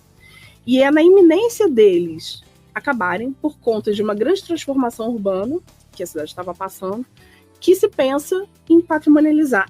Esse mecanismo é muito comum quando a gente está falando de patrimônio. E aí faz-se o cadastro para tentar, de alguma maneira, atrelar a eles um valor, dar outras formas de incentivo, para ver se eles passavam por essa fase de reforma da cidade. Alguns não passaram, né? Tinha um bar, o 28, nosso querido 28, lá na Barão de São Félix, que não resistiu. Está listado lá entre os 12 primeiros e não resiste. Então, de alguma maneira, né, nesse braço que dá nos bares tradicionais, lá no outro braço dá no Cais do Valongo, né? São assim, são atmosferas de patrimônio, né, diferentes, são vinculações diferentes, são projeções distintas, né, mas ambas estão dialogando com essa lógica neoliberal que, em larga medida, né, patrimonializa com o fito de que aquilo seja comercializável. É uma faca de dois gumes e muitas das vezes isso se encerra como necessário, né? Para que essas discussões, essas pautas tenham mais visibilidade. Exatamente, né? O tempo inteiro é perder, ganhar, perder, ganhar, perder, ganhar, né? Então, assim, a gente fala o Cais do Valongo, tudo mais, não sei o quê. Bom, todo mundo aqui já falou que se sabia que o Cais do Valongo estava ali, que se fizessem trabalho arqueológico, a gente ia encontrar, né? Sabia-se disso. Aí eu pergunto a vocês, qual a extensão do Cais do Valongo? É só aquilo ali que está recortado? O que acontecia 50 metros para o lado? Então, assim, a reforma continuou, né? Não dava para fazer, na lógica neoliberal, né, dali um coliseu, porque aquela região estava muito valorizada, né, do ponto de vista da especulação imobiliária. E é isso aí, do caminho do Valongo até chegar à Baía de Guanabara, né, tem prédios altíssimos que foram erguidos nessa região, né? Então, assim, você faz um recorte, que é o recorte da negociação possível. Então, mas é isso, a gente tem que entender que um dos braços da negociação é o capital, né? É essa lógica neoliberal que cede na medida em que vai ganhar, né? E onde é que ela ganha? Ela ganha quando ela comercializa. E prédios com uma arquitetura extremamente duvidosa, que são esses prédios modernos, que não dialogam em nada, podia ter uma arquitetura vintage, né? Eu acho que os arquitetos que fazem, né, esses projetos, super complicado, porque você não, né, a referência histórica você tem, né, mas vai se optar aí por isso ignorar. E tem uma coisa que me incomoda muitíssimo, toda vez que eu tenho um canal, aproveitar agora, né, que é a expressão que você tem ali, onde tem a parte dos armazéns, que você chama de Boulevard Olímpico, você continua tendo as referências de fora. Então você fala, a expressão ela é infeliz em todos os aspectos. Boulevard, porque você continua com a referência francesa exterior, e olímpico, porque você quer marcar o feito e o acontecimento que você tem. O nome que tinha que ser ali era Calçadão Carioca, porque calçadão ninguém nega, e carioca porque está no Rio de Janeiro. Não consigo imaginar ninguém questionar que ali seja o Rio de Janeiro, né? Então, calçadão carioca daria... Vamos lá no calçadão? Mas aí o calçadão tem uma outra apropriação, né? Que é o calçadão de Copacabana, né? Então, né? Você sabe qual é a sugestão do Edmilson para o nome dali? Qual? Eu não sei se ele usa a expressão boulevard, mas ele diz que ali tinha que se chamar, digamos, que mantivesse Boulevard Atlântico, ou avenida, né? Não avenida. Lá é Orla, né? O nome oficial é Orla Conde, né? Não, o Conde, ela vai dali onde está o Museu do Amanhã em direção à Candelária. A outra é o que é o Boulevard Olímpico, que pega do mar em direção ao pier. Aí ali, porque o nome, na verdade, o logradouro, se a gente quiser, é Avenida Rodrigues Alves. Né? Então, você está lá cheio de Avenida Rodrigues Alves e você bota calçadão. Vai pedir um Uber para você ver o estresse que dá, entendeu? Vai reconhecer quem? A figura do Rodrigues Alves, né? Ou... A sugestão dele de Atlântico, né, tem a ver com a valorização dessas culturas do Atlântico, né? Então, ali como ponto de encontro, a gente tem um cais em que desembarcaram mais de 900 mil pessoas, né, vindas de África. Atravessando o Atlântico, né? Mas não só, o Porto do Rio também era um porto, né, extremamente aberto de comunicação com várias regiões do mundo, inclusive colônias do Império Colonial Português na Ásia, né, assim, por ali. Então, o Atlântico como esse lugar da comunicação, do encontro, né, desse cosmopolitismo que de alguma maneira marca, né, o Rio de Janeiro desde muito tempo já. Essa é a sugestão dele, né? Mas ele não conseguiu emplacar isso ainda. Mas ali, em relação àquela estrutura de gosto duvidoso que não conversa com o passado, é porque a proposta ali é o Museu do Amanhã, é o olhar para o futuro, né, mas com o mesmo pensamento eurocêntrico, e não é realmente dar um foco para o passado que está ali, entendeu? Então, mas a gente não é só o Museu do Amanhã, tipo o prédio da L'Oréal, já viu? Não, mas eu estou falando exatamente desses prédios que ela citou, né? Por que esses prédios, eles não são mais vintage? Eles não são vintage porque eles não querem conversar com o passado. Sim. Essa tônica da revitalização, né? Sim. Essa é a palavra super problemática. Porque é como se tivesse morto ali, né? Mas conversa com um futuro mais bonito, então, porque aquele dali... Muito bom. Muito bom. Bom, pensando em projetos ligando turismo e história, nós convidamos a gerente da Secretaria de Turismo de Juiz de Fora, a turismóloga Maiara Paiva, para falar um pouco sobre o projeto Caminhando pela História, realizado no mês de setembro na cidade, também com relação ao Dia Mundial do Turismo, celebrado no dia 27. É isso mesmo, Lucas. A gente comemorou agora, em setembro, 1 ano de projeto Caminhando pela História, que surgiu justamente por conta de uma comemoração do Dia Mundial do Turismo no ano passado. E a nossa intenção, quando criou o projeto, era trazer esses elementos da nossa cultura, da nossa história, do nosso patrimônio, para serem valorizados, para serem conhecidos não só pelos visitantes, mas sobretudo pela nossa população.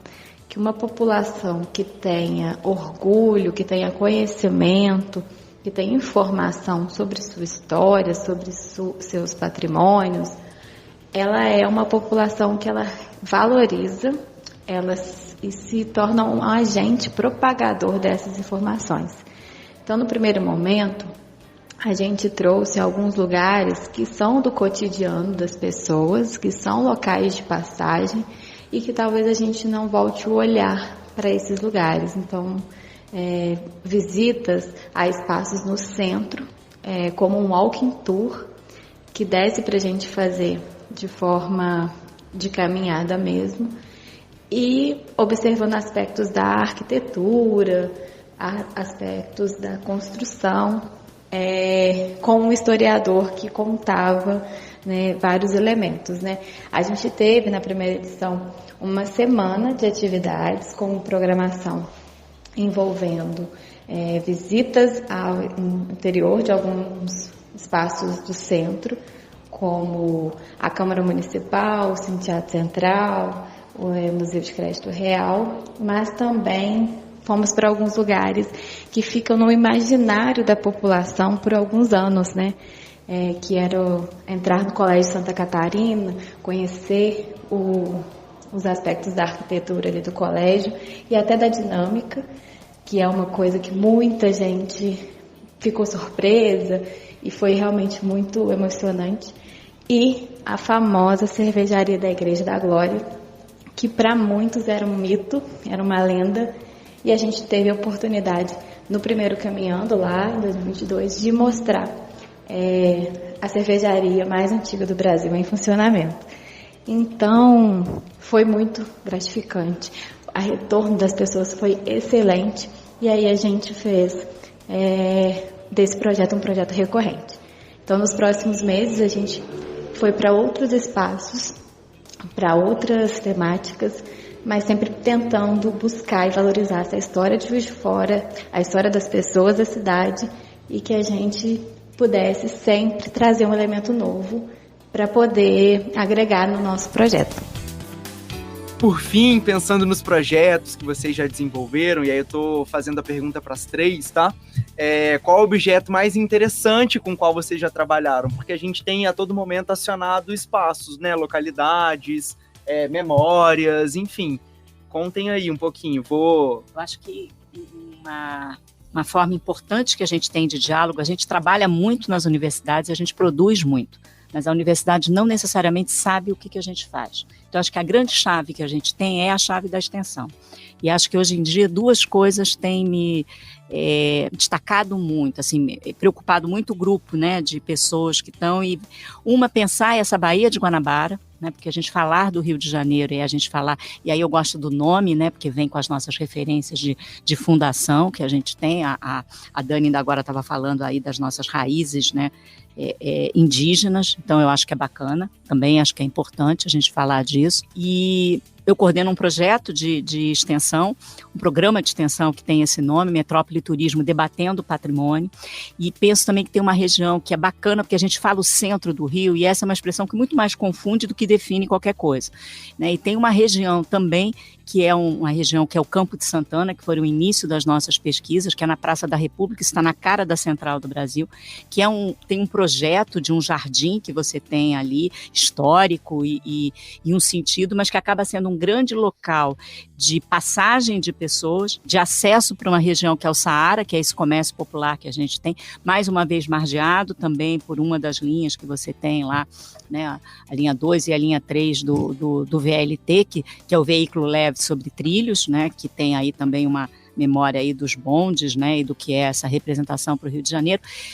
E essa Praça da República também bacana para a gente pensar esse centro que você tem ali, com muitos elementos, né? A gente está na cara do Arquivo Nacional, a gente está na cara do funcionamento da Rádio MEC ali, a gente tem próprios bombeiros ali funcionando, né? A parte que você tem da gafieira, enfim. Então, pensar essa multiplicidade dessa cidade, né? E um lugar também emblemático, né? Já que a gente está num episódio que está aqui tratando sobre a história da própria proclamação da República, né? Então, eu acho que isso. Então, eu acho que é bacana também, e se eu diria assim, desses projetos que a gente tem, muito mais do que os meus projetos de pesquisa e das aulas mesmo, eu acho que de alguma maneira a pandemia nos obrigou, né, a mais do que nunca estabelecer canais de contato com a sociedade. E acho que um canal, né, via, e hoje em dia, então, com o desafio que a gente tem da curricularização, da extensão nos nossos programas, isso está mais evidente ainda. Eu não tenho um objeto preferido. Eu tenho um sujeito, talvez melhor fosse dizer sujeita, que é a cidade do Rio de Janeiro.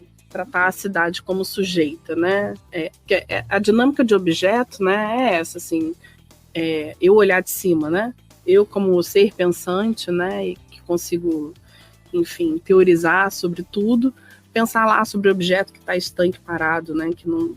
Mas eu penso a cidade, e a cidade dialoga comigo o tempo inteiro, né? Então a cidade não é essa coisa passiva, quieta, né? Ela grita, ela fala, ela se comunica, né? Por muitos vieses, assim. É essa sujeita que eu tenho pesquisado há 20 anos e que me gera todo encantamento, assim, né? Então, já olhei para a cidade do Rio de Janeiro, né, pela chave da literatura, já olhei para a cidade do Rio de Janeiro pela chave da fotografia, e aí, desde que eu entrei no turismo como professora, eu tenho tentado olhar para essa cidade a partir de uma outra chave, que é pensar os guias de viagem, né, os livros. São maneiras de entrar, né, na cidade e de pensar como ela se organiza, né, as suas representações, enfim. Então é isso que tem me interessado e eu acho que vai ficar me interessando até o fim da vida, né? Tem pano para manga, né? Tem pano para manga. Eu sabia que a Amanda ia me salvar nessa. Porque eu estava assim, em cólicas. Eu falei, eu não posso responder essa pergunta, porque de fato eu não tenho um objeto, né? Eu também tenho essa sujeita à cidade do Rio de Janeiro. Eu gosto de ouvir a cidade, né? Como essas múltiplas vozes conversando. Eu quero, quando tá bem baixinho, aí é que me interessa mais ainda, que eu quero prestar atenção, entender, conversar. Eu fiquei pensando em várias coisas que eu já fiz com turismo e que eu amo turismo tradicional, com algumas pitadas que as pessoas não esperam, trazer o não esperado. A palavra que eu estava buscando a outra hora era latente. Tem muita gente que tem um interesse latente, mas elas não sabem ainda, porque elas acham que conhecem. Tem um amigo que mora aqui, mostra aqui e ali, então eu gosto de ser aquela pessoa que vai além, mostra os outros lados. Eu gosto de provocar, então já fiz tour de arte urbana com gente, mas isso é feio, isso é pichação, eu não sei o que. E depois a esposa dessa pessoa que estava reclamando, falando, olha, meu marido mudou. Ele está olhando para tudo com outros olhos, está olhando para as paredes da cidade de outra maneira, né? Então, já fiz o tour das mulheres, né, mulheres da nossa história. Já falei também sobre as calçadas musicais de Vila Isabel, agora tour indígena, enfim, né, já fiz visita guiadas a exposições de museus, né, que eu amo também fazer, falar de arquitetura. Então é isso, né? Me sujeita também à cidade do Rio de Janeiro. Estou sempre estudando, mas é um pouco tenso, porque é uma cidade muito complexa, muito muito movida.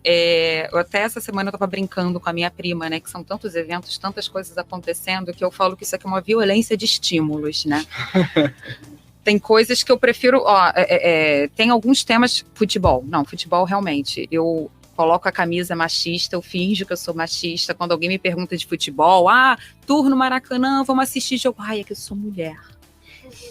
Eu sei que não é por isso, né? Mas já que as pessoas, né, acreditam, eu falei, porque não dá. Aí é um tema que realmente eu não embarco. Mas fora isso, sociedade, cultura, arte, né, expressões, como as pessoas se expressam, eu amo, né? Gastronomia, então eu gosto de fazer coisas novas e interagir. E o que eu acho que é legal quando se estuda o objeto cidade, a sujeita cidade, né? É que ela se reinventa o tempo todo, né? É sempre uma novidade, ela está sempre se reconectando, se relacionando de formas diferentes. Se a gente pensar no Rio de Janeiro pré-pandemia, pós-pandemia, quanta coisa mudou, né? Nos bairros e na cidade, na forma de habitar e de consumir. Então, acho que isso é interessante, porque isso nunca, não é nada que a gente vai ficar entediado, né? A todo tempo tem novidade. E aproveitando... pensando lá naquela menininha de 7 anos que disse que queria aprender tudo para contar, né, contar todas essas histórias, eu queria perguntar para vocês, para quem está nos ouvindo agora, que quer entrar, quer embarcar nesse mundo entre história e turismo, trabalhar com isso, o que vocês entendem, o que vocês indicam para que esses profissionais tenham ou saibam e para atuar nesse segmento? Primeiro, começar do presente. Então, parar com essa história de que história é passado, né? Então, a gente vai para temporalidades anteriores, mas a gente tem que olhar do presente. Então, traga as suas indagações, mas com 2 grandes cuidados. Todos são muito bem-vindos à história. História não é monopólio de historiadores. Mas tenham cuidado com os referenciais teóricos, com os conceitos com os quais vocês estão trabalhando. A atualização bibliográfica é muito importante também. E cuidado com o anacronismo.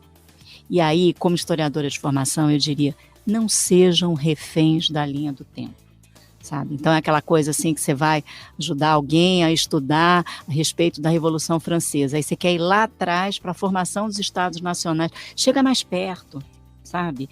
E quando você precisar, você faz lá uma referência, quem sabe uma nota de rodapé, um pequeno parágrafo, só para você dar, né? A linha do tempo, ela serve para nos organizar, mas não para ser, né, um peso, né, ou né, que vá nos imobilizar, né, diante de possíveis investigações que venham a ser feitas. Acho que a dica que eu daria, né, eu vou dar um exemplo que toca nesse aspecto do anacronismo, né, que a Vera comentou, assim, mas a dica que eu daria é uma dica que eu daria para qualquer pessoa que está se profissionalizando ou que tem um interesse profissional, que é, não fica na superfície, não se satisfaça com pouco. Então, acho que essa é a primeira dica. A segunda é decorrência disso, né? Leia, estude, né? Leia. Eu ouço muitos colegas falando assim, não, eu tenho tanta coisa acadêmica para ler que eu não consigo ter tempo de ler literatura. Eu falo assim, gente, é tão doido isso, né? Porque a literatura abre tantas chaves para a gente pensar a vida. Ontem eu estava lendo um livro para minha filha, chama Os Livros de Malik. Eu terminei literatura infantil, terminei o livro em prantos, assim, porque ele comunicava tanta coisa, sabe? Ele jogava a gente para um universo, que é esse universo literário, né? E da valorização desses saberes, né? Que a gente diversifica e aprende, se sensibiliza no contato, né? Com a leitura, com os livros, os artigos e tudo mais. Então são essas 2 dicas. Por quê? Certa feita, eu também fiz eu sou essa curiosa, né, também. Aí eu entrei lá num roteiro, né, feito pelo bairro do Cosme Velho, e aí, num dado momento, o guia, né, entrou numa igreja e alguém fez uma pergunta assim, mas o que existia aqui, então, foi demolido e essa igreja foi construída, mas e se essa igreja foi destruída? Ela não é patrimônio? Aí ele falou assim, não, ela foi patrimonializada no início do século XX. Aí eu perguntei, mas quando? Ela falou assim, não, nos primeiros anos do 1900. Eu falei assim, gente, não era possível, porque o IFAM foi criado depois, assim, bem depois. Então, assim, a gente sabe, né, que existiam alguns patrimônios, né, muito poucos, né, diante da criação do IPHAN, mas é isso, né, o anacronismo, ele te pega ali, ele te dá uma rasteira, né, então, ele estava querendo fazer uma referência de antiguidade, né, tem muito tempo, mas aí nessa, né, escorregou. Entendeu? Então tem isso, assim, e não ter problema eu falo várias vezes em sala de aula assim, gente, isso eu não sei, vou pesquisar, né, eu acho que é isso, assim, entender que a pesquisa, ela é aliada do conhecimento, né, então, é isso. Eu brinco, eu falo, eu cheguei até aqui, agora, né, é o dever de casa, né, quando é alguma coisa que eu não sei, porque é isso, é a porta pra gente ir para outros lugares. Dica para quem quer entrar nesse mundo do turismo. Turismo, história, guia. Bem, né, eu vou falar de guia, porque não sou historiadora. Eu tenho um perfil, né, de guia de turismo, mas o meu perfil não é o certo nem o errado. Tem vários. E tem vários tipos de público também, né. Mas eu acho que o mais importante, você, de fato, querer apresentar o seu melhor. O melhor dentro daquela oportunidade ou daquele segmento que você escolheu, né. Eu acho que vale tudo. Já vi gente criticando, né, assim, essa pessoa fala errado, ela não pode ser guia. Ela pode, né, por uma questão de preconceito linguístico, isso pode fechar algumas portas para ela, mas em outros lugares ela está falando no linguajar que é o comum e vai ser muito bem aceito, não vai ser nem notado, porque é a linguagem, né, a língua é viva.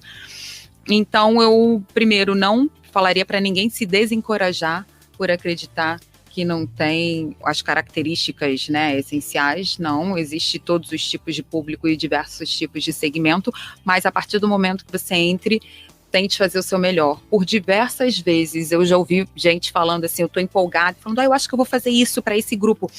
Não, eles não vão querer, eles sabem muito mais do que você. Isso vai parecer assim, né, vai parecer ridículo, vai parecer infantil. E às vezes eu escuto os outros, eu sou meio boba, né, tá bom, desculpa. Aí na hora que eu tô lá, eu falei, putz, eu devia ter trazido, eles iam curtir, sabe? Então, se você acha que aquilo vai ser o seu melhor e aquilo vai te ajudar, não acredite em quem diga que não é necessário e que não vai fazer diferença. Faça sempre o seu melhor e tente principalmente se conectar. Eu acho que um grande diferencial que eu busco é me conectar, é olhar para as pessoas, é escutá-las, né, e gerar uma troca.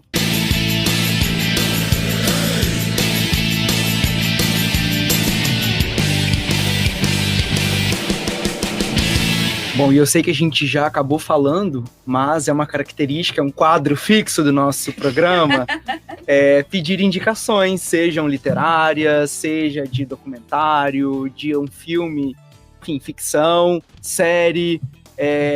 Podemos pedir cada uma fazer essa pitada? Vamos lá, Vera. Eu começaria com esse livro aqui. Se a Cidade Fosse Nossa. Racismos, falocentrismos e opressões na cidade. Joyce Betty. Ela faz uma crítica sobre essa ideia do direito à cidade, né? Essa autora, ela é uma arquiteta, ela é urbanista, né? E também da psicanálise, então é bacana que o livro dela tem uma outra pegada. Ela tem ela é um importante canal na condição desse debate antirracista, né, e antipatriarcal, né. Ela fala, portanto, ela está dentro da referência, né, que a gente fala do feminismo negro brasileiro. Ela foi tida como uma das 50 mentes mais criativas que você tem do Brasil. E ela fala dessa opressão urbana, denuncia essa política higienista que criou, né, verdadeiros buracos, né, guetos nessa cidade. Ela fala do espaço da sinergia dos saberes. Eu acho isso uma coisa super bacana e pensando, portanto, numa ação sociopolítica transformadora, né? Então, assim, e é um livro que acabou de ser editado. Então, eu acho que acho que seria uma referência. E quero dizer também que tem um espaço nessa discussão toda que a gente tem, que é um espaço aqui de Vila Isabel, que é conhecido como Casa 123, que é o Angourmet, que é um restaurante que você tem de culinária afro-brasileira. Funciona como um espaço também, tem uma livraria tem um espaço também para exposição, tem um piano ali, já vi lançamento de livros acontecendo, e também tem uma parte também de roupas, de bijuterias e de ímãs de geladeira e tudo. Fica na Visconde de Abaeté, 123, e é um espaço também muito bacana, e esse livro é um dos livros que eu garimpei ali. Então, é sempre um espaço que eu acho que vale a pena também, né, se falar. Em termos de filme, eu acho que um documentário que mistura, né, ficção com documentário, que é o Terra Brasil, no YouTube, né, onde você fala sobre natureza e sobre esse universo da viagem, pensando nesse mergulho no idioma e na luta dos povos Yanomamis. Então, eu acho que isso é uma coisa bacana para falar das tradições aí desse povo, e a gente estava comentando ainda agora, né, sobre o turismo indígena. Essas seriam as minhas dicas. Eu vou para uma dica. A Vera falou de um livro que acabou de ser lançado, né? E eu vou para uma dica de 120 anos atrás, que é A Alma Encantadora das Ruas, do João do Rio. Está em domínio público, então assim, não precisa comprar, só baixar, né? E, enfim. E junto dele, flanar por uma cidade que, em parte, não existe mais, mas em parte ainda existe, ainda está lá. E, sobretudo, ouvir, né, essa polifonia que persiste, né, na cidade do Rio de Janeiro. E um documentário que eu curto muito também, assim, assisti no cinema na época de lançamento, e depois já assisti algumas vezes com os estudantes, chama Crônica da Demolição. Ele versa sobre a demolição do Palácio Monroe, e é muito interessante esse debate, assim, sobre a cidade, não só por conta do palácio, né, ou por conta do centro da cidade, mas porque tem falas ali de políticos, uma galera ligada ao patrimônio, arquitetos, urbanistas. Falta historiador na Crônica da Demolição, mas a galera que está lá representa muito bem, né, Vera? Sim. A história, assim. Então, e aí tem muitas chaves de entendimento dessas várias disputas do solo da cidade, dos argumentos, das narrativas que vão sendo criadas, né, de por que isso, por que aquilo, enfim. É um documentário que eu acho que tem um cuidado muito bacana para a gente pensar a cidade do Rio de Janeiro, assim, e é relativamente recente, né, tem só 8 anos. Então, o João do Rio, que é o autor, né, da Alma Encantadora das Ruas, foi um jornalista, cronista, poeta, escritor também, boêmio, escritor de teatro, romancista também, mas ele é sobretudo conhecido pelas suas crônicas, né? Ele produziu muito na cidade do Rio de Janeiro nessas 2 primeiras décadas, né, de 1902 até a morte dele em 21. Foi editor de alguns jornais, assim, e A Alma Encantadora das Ruas é o livro mais célebre dele, que reúne uma série de crônicas que saíram antes em jornal, né? Essa era uma prática, assim, muito comum na época, né? E é um livro que, de alguma maneira, assim, vai para o chão da rua, né? E o João do Rio, ele tinha uma característica interessante, assim, que é o fato de não fazer um jornalismo do gabinete, né? Então, assim, ele ia para a rua, ele flanava, ele perseguia essas histórias, né? Ele entrevistava, enfim, ele também não se limitava a determinados espaços da cidade, aburguesados ou de elite, né? Ele circulava por diferentes ambientes, assim. Então, esse livro, ele é interessante porque é isso, né? Ele também é um representante dessa polifonia que apareceu aqui em vários momentos, né?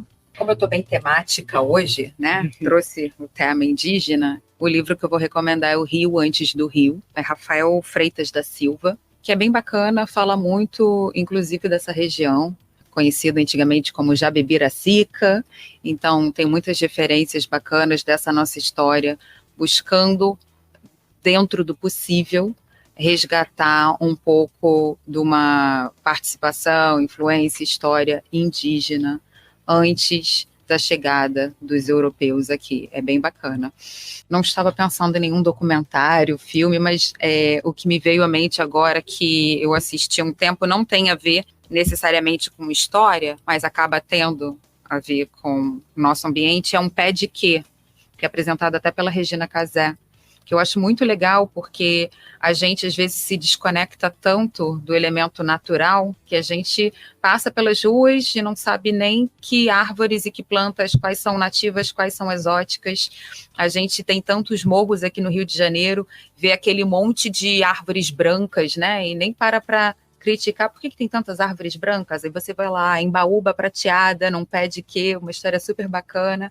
E eu acho que completa também esse nosso ambiente Rio de Janeiro, conhecer um pouco da nossa vegetação em documentários que são, em videozinhos curtos, né, de uma série, um pé de quê, que é bem legal. Legal. Obrigado. Ótimas dicas. Dever de casa, como a gente falou aqui algumas vezes. Nós vamos deixar todos anotados e vocês podem acessar aí nas informações do nosso episódio.